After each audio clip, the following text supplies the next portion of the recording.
Supermarket life tech.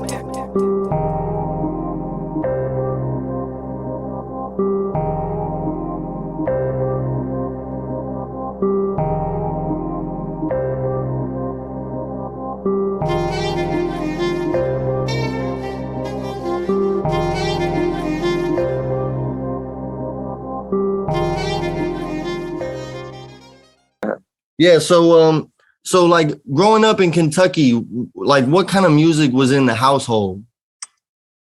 Like, My house, did your parents listen to? You know what I mean? What's some of the earliest music, even outside of hip hop, you remember? I mean, old school R&B. I remember a lot of Stevie Wonder. Yeah. I remember, Off the Wall, and Thriller, growing up with Michael Jackson. I remember hearing, a little bit of Al Green, Soulful Sundays. Mm-hmm. I remember hearing the Double Dutch Bus. My father was playing that at some point in time. Awesome. And, Houdini, Funky Beat. And, it started getting into just me and my cousins hanging out when we used to go to our grandparents' house and, talking about, NWA and Eazy-E. Yeah. Easy Does It. And, so I come from I would say, hip hop is older than me, maybe slightly, I would say. Sure. But I've been growing up with hip hop all my life and, of course, R&B. Yeah. So I noticed on the debut album, Chicken, Watermelon, and Grits, y'all had the Barcades. Yeah. That's yeah. And they were referenced on Rapper's Delight. So they've kind of been that was kind of a big deal to get them. And was that through, because I noticed one of the members of the Barcades is Jazzy Faye's father, right? If I'm not mistaken. Right. So is that how that came about? No, that was just mere coincidence. Wow. Mere coincidence. Wow, that's amazing. That's a coincidence. Wow. Okay. So, but Jazzy Faye, I'm sorry, he was that was one of the earliest people y'all were trying to link with in Atlanta, if I'm not mistaken, right? At least on a big mainstream level. Yeah, that was correct. Yeah. Yeah. Back in the early 2000s. Wow, that's amazing. Was at that time, was there kind of a sense of camaraderie, would you say, with Southern rappers, or was it kind of everyone doing their own thing, or did people kind of show love to the other Southern rappers? Atlanta has always been a networking, community, I would say, of artistry. Everyone here is kind of, working together. The South kind of got it different than the West Coast and the East Coast. The East Coast kind of started it. The West Coast kept it going. The South kind of benefited from the East Coast, West Coast beef and, losing the golden era of the two golden era MCs of hip hop. And then the South kind of came up under that through the Master P's and the Cash Moneys. But they had already had what they already had going on in a sense, the South. But as far as Atlanta is concerned, the networking that happens in Atlanta between artists and for artistry is amazing. So, we were able to come to Atlanta from Kentucky and, get a good response. Scales is from Milledgeville, Georgia. So he's from Georgia. So, we just kind of worked our way up the ranks and humbly just, made our presence, known. And we're thankful for the South and how the South operates in regards to hip hop, because it is more of a, the East Coast is one very concentrated area. New York, you might get Jersey, you might get Philly, right? You might get the DMV, that's considered the East Coast. But the South, I mean, you got Virginia, all the way down to Florida, all the way over to Texas, back up to, all the way up to Tennessee and Kentucky. So it's very vast in regards to the artistry that comes out of those states, because those are big states. They cover a lot of ground. For sure. And y'all pretty much had to travel to Atlanta more or less to kind of be in the hip hop scene, right? I mean, yeah, there's really not a scene in Kentucky. Right. Well, it wasn't back then for hip hop the way it is. It's progressed in Kentucky, but it wasn't that back in the early 2000s. No. Some of the new features y'all have been getting are some of those Kentucky rappers. I don't recognize some of the names on a lot of the newer stuff. It seems like y'all are trying to maybe break some artists. I didn't know where some of them are from. Yeah, I mean, we're always looking for up and comers. We're always looking for artists that are not really out there and extra famous and extra expensive, So we look for up and comers that have talent, but they just need an opportunity to get out there. A Like, for example, Anthony Hamilton on Po Folks. Oh, yeah. No one really knew who Anthony Hamilton was before he sang on Po Folks. Wow. And soon after that, he was he's a household name. Absolutely. And so, we look at things like that as, we want to help create opportunity for other artists and help them out so they don't have to go through some of the things that we went. So you're not going to really recognize maybe some of the artist names that you see on the Nappy Roots project. Yeah. But do know that they are, dope in their own right and have something to say. Absolutely. Absolutely. Yeah. And y'all even had Anthony Hamilton on Push On the second album as well. We had him on a few songs on the second album. Yeah. And he's actually on the third album as well. So. Oh, right. And so was the third album Humdinger? Yes. And was that your first one independent or? Well, it was our third nationwide release. Gotcha. We had some independent releases before Atlantic Records album came out, but that was our first going back independent from how we originally started. Yeah, the Southern Fried Cess and Country Fried Cess. Yeah, Country Fried Cess and what was it, like No Comb? No brush, no fade, no perm. Yeah. Those were, so you were on Atlantic. You were on Atlantic when you did that. Is that what you're saying? But they were on the Country Fried Cess, we did that on our own as college students at Western Kentucky University. We got signed in 1998. We made an album that got shelved on Atlantic. It didn't come out. And so we took that opportunity for that album that didn't come out, and we went back to Bowling Green and made that album, No Comb, No Brush, No Fade, No Perm, based off what we learned making the album that didn't come out. So we used that time to get better and hone in our skills and just, smooth out the edges on what we were doing, which is raw hip hop on the first album. Yeah. So those two are our first albums, and then the Atlantic Records album, Watermelon Chicken and Grits, came out. Then Wood and Leather came out. And then we said, you know what, this is not working for us on a major label. We're a big group. We could probably make more money if we went back independent and had more spread on the album sales. And so we decided to leave Atlantic Records in 2005 and went independent and ended up coming out with the Humdinger in 2008. Got you. And we've been independent since then. Got you. And so on the Humdinger, that's where Good Day was off of, right? The Humdinger is what Good Day was off of, correct? Yes. Yeah. And so can you talk a little bit about Greg Street? Because Greg Street was pretty prominent at the time. He was a DJ in Atlanta, right? Correct. Yeah. And so what was his role in that song? Greg Street's a big DJ down here at V103 in Atlanta. He's a staple. We was working on the Humdinger at the time, and we actually put it out on a mixtape before that. But we was actually planning on putting it on the actual album that was coming out in 2008, the Humdinger. So we caught wind of it and said, guys, this is a hit. Let me help you guys out. Let me get behind it and help break it. He wanted to put it on his mixtape that was coming out on I want to say on Interscope. Wow. He was working on a mixtape on Interscope at that time, 2008. And that was the first single on it that he wanted to use. Wow. And so he got behind it. He helped break the record. We're forever thankful to Greg Street for that. Without him, we wouldn't have had our second resurgence as Nappy Roots to really get out there and introduce ourselves to a new market. Again, our albums came out in 2002 and 2003. Right. 2 years to 3 years is a death sentence to any artist. But we end up coming out, 5 years after that in 2008 with the Humdinger. And so, we're very thankful to Greg Street, and he's a very important, factor in our career. Awesome. And that song kind of even got some more traction lately through TikTok, if I'm not mistaken, right? Yeah, it's been taking off, man. That's pretty great. That's got to feel great, man. That it was a big song back then, I'm sure, but then so many years later, for it to kind of get a second life or a second push, that's fantastic. It's a blessing, man. It's a blessing that back then you don't know if this song was going to really do anything, because even in the climate of 2008, that song was a breath of fresh air. You know what I'm saying? So to do something and go out on a limb back then, and people still like it now and using it for another generational usage, I think I'm forever thankful to everyone who likes the song Good Day. But, if you look at the song Good Day, it's a positive way to start your day. You can't go wrong with that. Almost like Be Happy with Pharrell. And it's going to live forever. So, you know. So yeah, we have so many more songs after that we wish people also listen to that are just as equally good as Good Day. So we try to spread all our kids around and make sure they all get the attention. But yes, that is the gift that keeps on giving. Yeah, actually, so after Humdinger was nappy.org, right?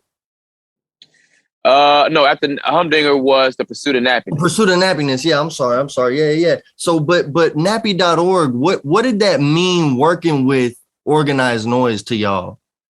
Oh man, I mean, that was amazing. That was a phenomenal point in my life that I'm forever thankful for those guys to even opening up their doors. Yeah. And, we just kind of caught each other in a good place. They was probably looking to do something different.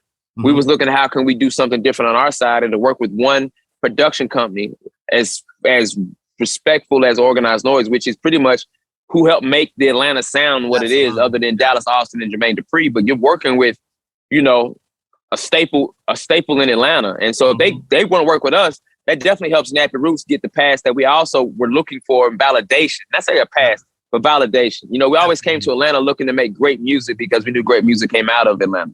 Yeah. And so to end up working with some of the legends that help architect, or one of the architects that laid it out, and to make a whole album exclusively with them, and you get to learn from some of the same people you looked up to. I mean, they made Outkast, Backbone, Goody Mob, the whole Dungeon family. They open up their doors to us. And we're kind of like country cousins. It's almost like meeting your cousins from a different state at a family reunion. Absolutely. And you have so much in common. And so you guys just hang out. You might play basketball. You might take the trails and smoke some weed, but you always stay in touch. And, why is we respectful for that actual relationship? Wow, that's fantastic. And you guys had Big Rube on it, Cujo on it, lots of Dungeon family. And Sam Chris. I want to talk about Sam Chris. Was he? Because I first heard him on, I think, Sir Lucius Samuel Christian. Yeah. Hey Love Big Boy's album, and then I heard him on Hey Love. So was that some Dungeon family connection, or did y'all? Yeah, absolutely. Yeah, no, all of that. That was, that was Ray Murray saying, the song already came with a hook on it. So when we heard that song, it was already done. So we just had to just add our verses to it. But he kept that one pretty close to the chest and didn't want anyone to have it unless they was going to do what they had to do to it. Yeah. And I guess we did what needed to be done on it. So No, yeah. Pretty turnkey hit on that one. Yeah, that one was a great album. I love that one. I mean, they're all great, but that one was special because it was, it was two Dirty South people joining forces, it was great. Yeah. But and then so the 40 acres stuff, I like that, and obviously I know, that's talking about the reparations thing, the 40 acres and a mule. But I also noticed, I think it was the Hey Love video was inspired by Do the Right Thing. Yeah. Which is also, I don't know if maybe this was also some inspiration, but Spike Lee's production company is the 40 acres and a mule, isn't it? Right. Yeah. Yeah. So that's really cool. And y'all working with 808 Blake, I think that was great. And some of the artists y'all worked with, Forte Bowie and Micah Freeman and who else was Jaron Benton, Scotty ATL. That was cool, man. Yeah, man. So 40 Acres Project and another 40 Acres and our latest album 40 and our deluxe album 40 Plus were all kind of based around, we wanted to do a trilogy of just kind of Skinny and Scales. After nappy.org, we lost Big V. He didn't die, but he just wanted to do something else with his career and life and help his kids. He got a son playing football at UK, and he really wanted to just get back to his kids, man. So he missed a lot. We all missed a lot growing up. Of course. But I moved to Atlanta with my family. He was just living in Atlanta, but all his family was still in Bowling Green. So that was hard on him. He wanted to be close to them. So we had to figure out how to rebrand the group for a little while and not try to make a album without Big B or Prophet, who we lost after we went independent. So, we said, since me and Scales are here in Atlanta, we're always hanging around with each other. We're always hanging out. Let's just make some records. Because we've always kind of made records throughout the process, even on a lot of the Nappy Roots albums. Me and him kind of either helped start it or like even on the Humdinger, we're on a lot of records by ourselves. Think Small Town, think No Static, some of those records like that. So we have the ability of being cohesive. And so by us living in Atlanta at the time, we just made a bunch of records in that lane. And we used 808 Blake based off kind of the organized noise of just sticking with one producer and having him kind of just help us craft a new sound, so we just kind of reinvented ourselves as still Nappy Roots, but this is the 40 Acres project. If it works, great. We'll do another one, which is called another 40 Acres. If that goes good, we'll do another one called 40. Yep. And then we'll do a deluxe called 40 Plus. So on the last 40 album, we kind of brought more of Still in Clutch from the Nappy Roots back in on it. So you hear more of the traditional vibe of the original Nappy Roots. We're kind of bringing that back around so we can introduce just a new way of doing stuff, because you keep making Nappy Roots from country style sound and stuff, people get tired of it. We won't be able to do what we're doing now. And so in order to have a career, you got to kind of recreate and do things that are like that. Yeah, absolutely. Absolutely. No, I think it was great. I think it worked out. So I'm actually based in Fort Myers, where y'all are about to come do a show. Okay. Yeah, I think that's really cool. So how do you balance the new and the old stuff that you perform, or do you mostly just do the new stuff? We do it all, man. Yeah. No, we do it all. We'll sprinkle in the old with the new. We'll bring the new in with the newer.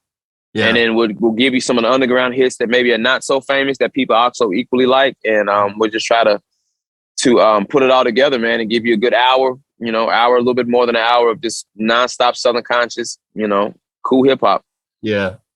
Yeah. What do you think of some of the newer people coming out of Kentucky, like ESTG or Jack Harlow? I love it all, man. I'm here for all of it. I think Bryson Tiller, Jack Harlow. I think even Cage the Elephant. They're a big band. They actually came from Bowling Green.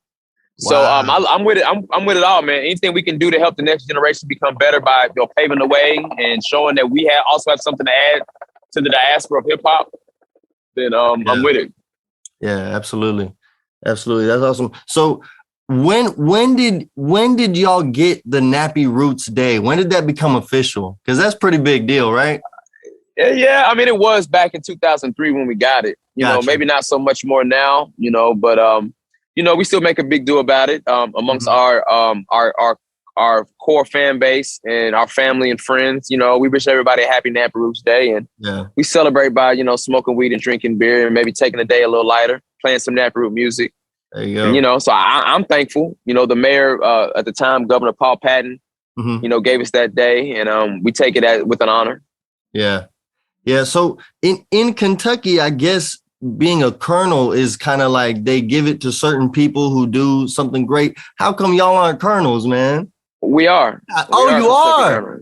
Oh, that's fantastic. That's awesome. Yeah. Good, man. It's the highest honor you can give a non like someone not in the military. Oh man, we got to fix that Wikipedia. We got to get y'all on the list of colonels from Kentucky, man. We'll have to get that added. Yeah, we are. I have the plaque on the wall that shows it.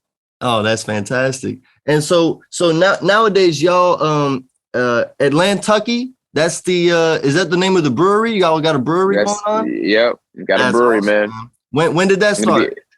We've been making beer since 2016, but we just working on for the last year, getting it up and running. During pandemic, things kind of slowed us down with the city, but we should be able to open our doors as a grand opening to officially sell the beer that we're making starting in 2022. Awesome. That's fantastic. Can't wait, man. Is there going to be a way? Are we going to have to go there to get the beer, or is there going to be a way to maybe order some online? Nah, you probably need to come here and get the full experience. We'll have beer in the marketplace in Georgia. So you as Florida, you probably drive up to the state and grab some and get it back. But, got to crawl before we walk. So, we'll look at it just like we've been making music. We'll take it one day at a time. We'll put our best into it. And slowly but surely, you'll be able to see the new, creativity that we've been, blessed to be a part of at Atlantucky Brewing. I love it, man. Just real quick before we wrap this up. So I wanted to ask, you have a project called Cookout Music. Yeah. So that was a long time ago. Yeah. So in Kentucky, or I guess in Atlanta, wherever you're at, what do you bring to a cookout, or traditionally? Because I'm curious. I bring beer. A beer, yeah. I let the chefs grill, but I'll probably bring a nice T-bone steak for myself. There you go. Just to throw on the grill. I'll probably bring some cups and a lot of beer. Awesome. But I like a nice hog being cooked. I like a good chicken, a bunch of chickens on on the situation, as well as some seafood as well, man. You know, you want to throw some seafood on the grill, I'm with it, man. I like it all.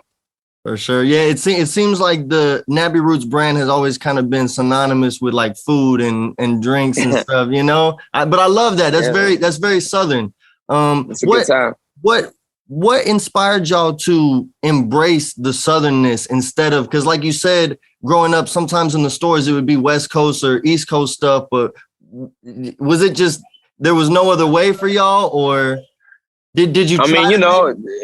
No, man, that's just what we gravitated towards and related to. But again, we hooked up in the southern part of Kentucky, which is more south than it is Midwest, like Louisville. Absolutely. So if the group was started in Midwest, I mean, in Louisville, we probably had a more Midwestern take, maybe. But we started in the south of part of Kentucky. And so that's just kind of what it is. And Atlanta is what Atlanta is. And Scales is from Milledgeville. He's very southern. So yeah. It's just what it is, man. Oh yeah. I wasn't down in Kentucky's the South for sure. It's the top of the South, but yeah. Sure. Have you ever had hot brown? Yep. That's a very Kentucky dish, right? It's a Louisville thing, yeah. Is that a sandwich or ham sandwich? That's a sandwich, right? Yeah. That's awesome, man. Well, hey man, Skinny DeVille, thank you so much, man. I really appreciate you, man. I hope you have a great show in Fort Myers. I'm gonna try and be there if I can, man. Okay, man. Appreciate it. Yeah, man. Nappy Roots, man. Legendary stuff, man. I really appreciate this, man. Thank you for your time, man. All right, man. You be blessed. You have a great day, man. Man, you too, man. Be safe. All right. Thank you. All right, thank you. Yep. Man, it's all about reaction, regardless how these niggas act. Do it, though.